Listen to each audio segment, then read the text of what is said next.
Someone told me I had to watch this video, The Twist That Broke South Park. South Park is a largely episodic show. Obviously, we got some different backstories of different characters, but it is largely episodic. But apparently, there was one twist so heinous, so cruel, so unexpectedly evil that it broke the entire community. Then I guess I won't tell you about your father. Did you all lie to me? All of you in that room? We were all told to stick to the story, to protect someone very important. Oh, I know you're confused. Who wouldn't be? We have something in common. Did I ever tell you that my father played for the Denver Broncos? My dad was a ginger! Literally doesn't even care that he murdered his own father, but...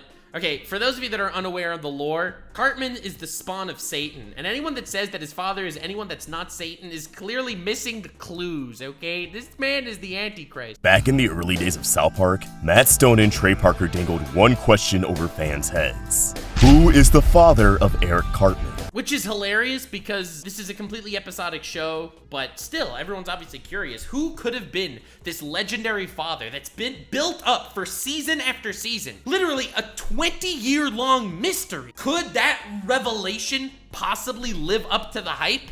This question was brought to the forefront in the Season 1 finale, before being resolved in the Season 2 premiere. Will not be seen tonight, so that we can bring you the following special presentation. Before being resolved in the second episode of Season 2. Except not really. That was a lie. The true identity of Cartman's father would be kept under wraps for 185 more episodes. Bro, could you imagine 185 episodes without learning about the guy's father? Oh wait, every anime ever did that. Over the course of 12 years, until it was finally answered in what is hands down my favorite two-part episode of South Park to this very day. Damn. Which just happens to be the two-parter banned from the United States. I love the United States. Oh, let's go. America, am I right? Freedom of speech, baby. Freedom of speech, let's go. Let's go. This is a story of tragedy. How Eric Cartman's quest for truth was undermined by his own actions. Because Cartman's father was killed, cooked into chili, and fed to Cartman's half-brother by Cartman himself. That's right, Scott Tenman's dad is Eric's father, and Scott Tenman is his brother. So like, I feel like they came up with this later. There's no way they thought of it at the time and kept the secret forever, but in my opinion, in an episodic show, this is the best way to make a twist. It's not to be way too serious about it. Being overly serious about the twist, there is no way you could have made Cartman's father more impactful than the character that Cartman himself killed and ground into chili and fed to his bully. This bully that, you know, thought he was eating his own parents, right? And was eating his own parents. In my humble opinion, you can't do a better way than make Cartman's dad just another victim of Cartman. I feel like that's such a brilliant way to do it. Elevating his habit of self-destruction to a brand new level.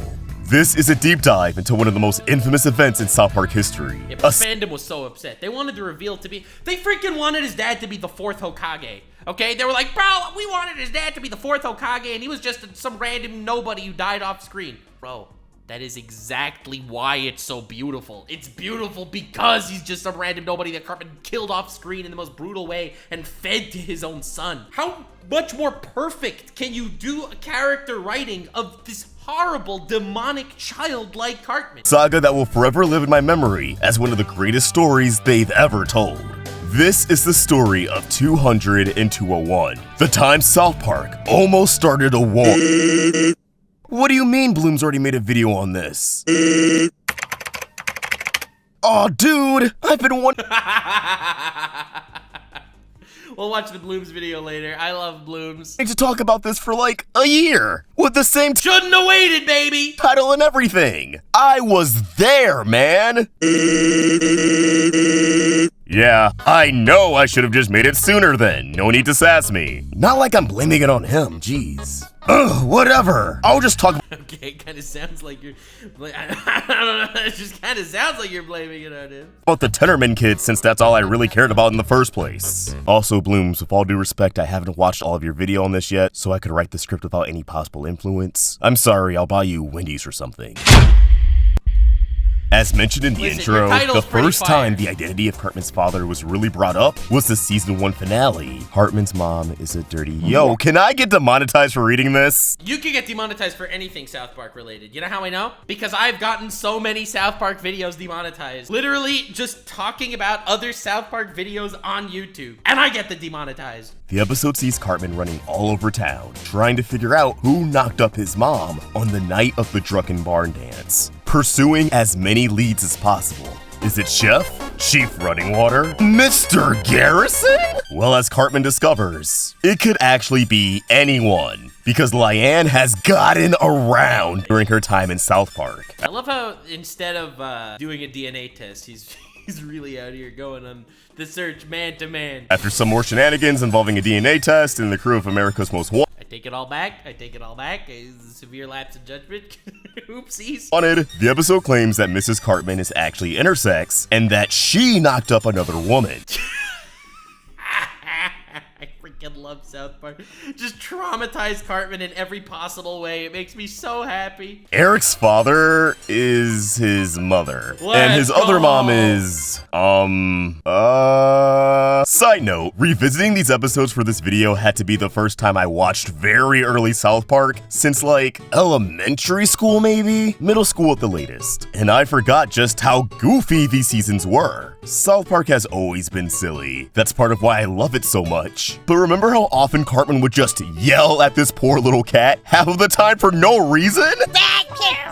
Actually, remember the intro for season 5? That was aggressively 2000s? What is he doing now? Is this just like a walk down memory lane? What is going on? And ended with that live action explosion? Fam, why the fuck did you do this? I am so confused. I feel like this video is like kind of all over the place. I wanted you to get into the community, bro.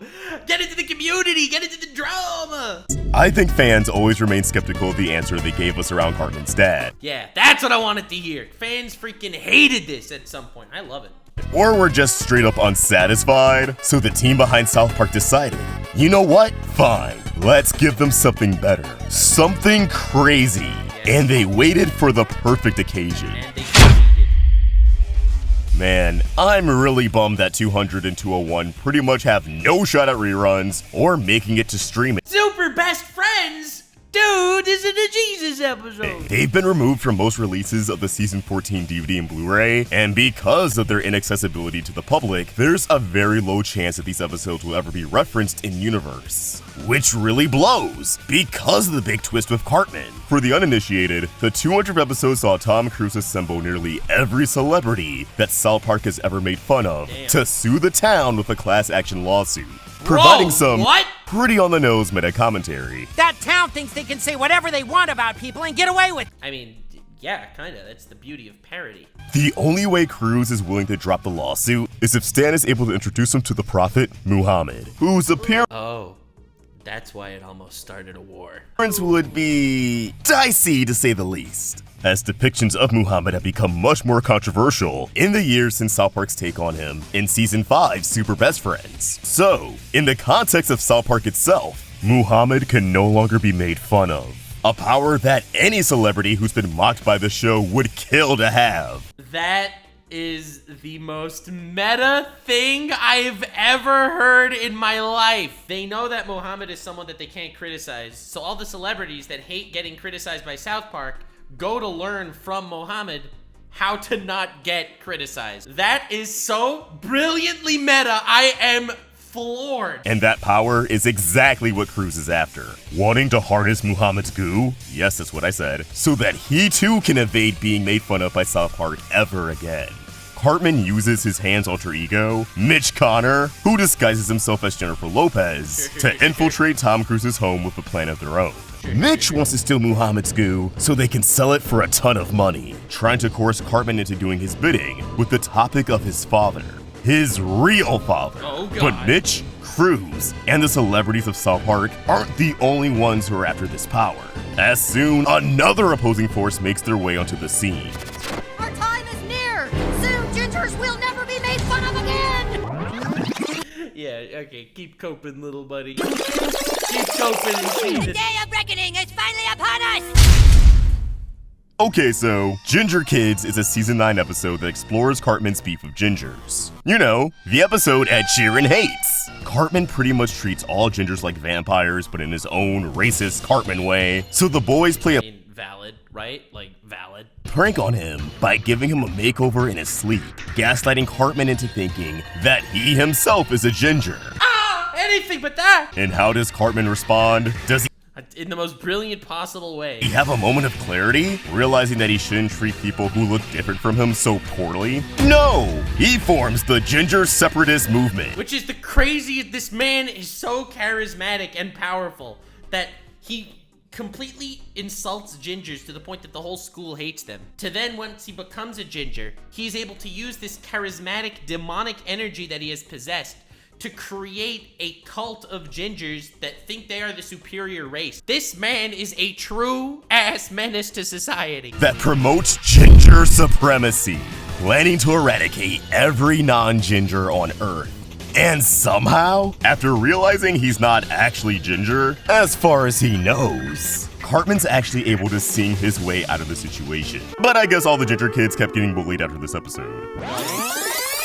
Pandemonium breaks out across South Park as the town finds themselves in the midst of violent attacks from both the gingers and the celebrities, the latter of which pulled out the big guns. Mecha Barbara Streisand, who goes on Don't mess with Mecha Armored Streisand. an unstoppable rampage. Also, she killed Pip. That's where he went. That's what happened to Pip? He just Who died? goes on an unstoppable rampage. Also, she killed Pip. That's where he went. That's just what happens to me? Just freaking dies like that? Oh my god, that is so sad. Garrison over his father's true identity, forcing Garrison to reveal that the results of the DNA test were tampered with in order to preserve the truth. So Cartman returns to Dr. Mephisto's lab for answers. But just as Mephisto starts to explain the situation, he's interrupted by the arrival of Stan, Cartman, Kyle, and Kenny. Kyle proposes cloning Muhammad so that both the gingers and the celebrities get what they want, which Mephisto seems pretty game for. But then the gingers pull up, kidnapping the boys and Muhammad. Cartman's separated from his friends as he's brought I love how they have to make Mohammed just like a censor box floating around because he's too controversial to talk about. to an eerie yet familiar setting, a Chili Con Carnival, hosted by the leader of the new Ginger Separatist movement, the one and only Scott Tenman. Scott Tenman Must Die is an Oh god, here we go, baby. I hope you're ready. I hope you're ready for the cursed. You ain't seen nothing yet. iconic episode from season 5 that doesn't really need much recapping. Cartman buys what he believes is his first pubes from high school freshman Scott Tenman, only for the boys to explain that pubes grow on their own and Cartman's been scammed. After a constant back and forth with Cartman trying to get his money back and eventually just trying to humiliate Scott in general to level the playing field, the 9-year-old orchestrates what's still his most heinous plan to date, a chili cook-off. While Scott believes Cartman's trying to set him up with a free pony ride, where the pony would try to bite his wiener off, Cartman's true intentions are much more sinister, manipulating Scott into You think biting my wiener off is as far as I would go? You fool! You fool! sending his parents off to their own demise, where Cartman would then take their dead bodies and cook them into chili, feeding that chili to an unsuspecting Scott, who has a complete breakdown once Obviously, because he just ate his parents. Cartman pulls back the curtain. Yeah, this is still one of the most out-of-pocket things I've seen in a TV show. Oh, that's like impressively cursed.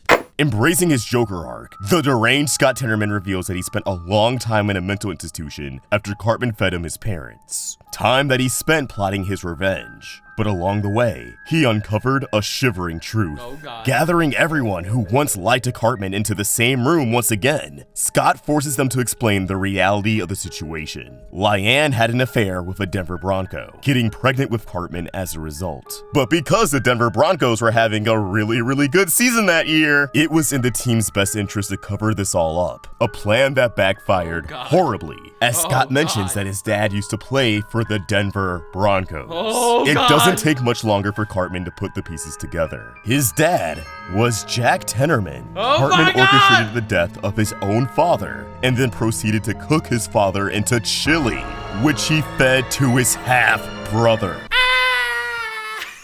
Literally the most cursed worst thing in the world. But I think that that is such a great way to reveal the dad. I think that straight up, that is so good. Because Cartman is a psychopath who will go to any lengths necessary if it means winning a petty rivalry. Yep. Scott intends to exact his revenge by having Cartman eat a mystery chili of his own. Lord knows what's in there. But is thwarted by the arrival of the super best friends. Not wanting any smoke from the super best friends or the celebrities, Scott leaves on a jetpack, never to be seen again. Except at the end of one of the theme songs and this one Xbox 360 game that no one played. In the aftermath of this wild adventure, the boys try to console Cartman as he processes that major bombshell. But they're dumbfounded when Cartman reveals that he's only hung up on the fact that his dad was a ginger. It's crazy. Doesn't really care that he killed him and fed him to his own brother. Cartman, come on! That is how you turn this complete psychopath's father into a character in the show. There is no better way to do justice to how evil this man is than him just being a guy that inadvertently caused the death of his own father, that he cooked into a chili and fed to his half-brother. What more appropriate way would there be to reveal a father figure to the larger-than-life, incredibly overweight, pre-diabetic, disgusting Satan spawn that is Cartman? In my opinion, this is a really great way to do a twist, and I understand the fandom getting pissed about it, but this is just great writing, bro, and I will hear nothing else about it. Mitch manages to cheer Cartman up with the rationalization that although he's half ginger, he's also half Denver Bronco, which is pretty cool. What makes this the greatest plot twist in all of South Park for me is that although it clearly wasn't something they planned from the start, it still recontextualizes Cartman's actions and it doesn't make his actions any less cursed, it just makes them more cursed. They made the most cursed scene in all of South Park even more cursed! in a meaningful way. When things blow up in his face, it's usually in that immediate episode. But Scott Tenman, and to a lesser extent the Gingers, was infamously one of the few schemes that he walked away from unscathed and free of consequence. So for all of this to finally catch up with him through an insane domino effect, though oddly rewarding to see as a... It is kind of cathartic when you realize that, whoa, wait a second, he really just built this entire Jenga tower that he pulled down all over himself. That's kind of beautiful, but at the same time, the fact that he didn't care also just really cements this man as Hellspawn. Not to mention, it's a way more satisfying answer to the mystery of Cartman's father. And although he isn't really fazed by being the one responsible for his dad's death, it still led to him finding out something he would never want to hear. That he's got ginger in his blood. Ah! Despite how twisted this whole thing is, I do find it neat that we can go revisit these episodes with an understanding of the bigger picture. I also love how many moving parts are involved for this twist to work, dating all the way back to season 1. As someone who's always been big on shows with long-running narratives and continuity ever since I was a kid, I remember being absolutely blown away watching 201's only broadcast on television. Honestly, So sad this got banned, bro. Oh my god. Matt and Trey need to Every just time. bite the bullet and bring the storyline back in some way. Everything with Muhammad can stay in 200 and 201. I get it, but it truly crushes me that so many fans don't even know about this plot twist because the episodes it's in are Dog, everyone knows about this plot twist. It's incredible. accessible on streaming, reruns, and DVD releases. I feel like Matt and Trey are sleeping on some golden storytelling opportunities with Scott and Cartman. So hopefully they wake up sooner rather than later and But the beauty of South Park is I feel like they're sitting in a hyperbolic time chamber where they feel like they have infinite time to tell any of these stories. And to be honest, they kind of freaking do. They have infinite time. They can do whatever they want. They've put themselves in a position that they can make something that actually has continuity and totally get away with the random one-shot making fun of random popular trends thing. They're really in a good spot right now. actually do something with it. But that's just my a brilliant opinion, show. my own thoughts, and I want to hear yours. How do you feel about this development alongside episodes 200 and 201? Did you think it was brilliant? Some Yes. real 4D chess? Or did you think it was kind of lame and maybe Okay, I don't think it was 40 chess, dude. Let's not kid ourselves. This is like, come on. This is a meme. It's a good meme, but it's a meme. even stupid? Should Cartman's relation to Scott come back into the spotlight, or is it better off? Doesn't need to, but if it does, it will be welcome. That's the beauty of South Park. Saying things that other people aren't willing to say, they will have a place in television history. I think that meta gag with Mohammed in this episode is just Absolutely incredible. Or forgotten? Let me know in the comments down below. And hey, how about giving us a follow at Roundtable Vids and at Fox on Twitter and Instagram. That was a good video. That was a good video breaking it down. It felt a little roundabout-ish at some points, but all in all, this was a good video. Like, subscribe, and follow me on Twitch. Stay weird, fam.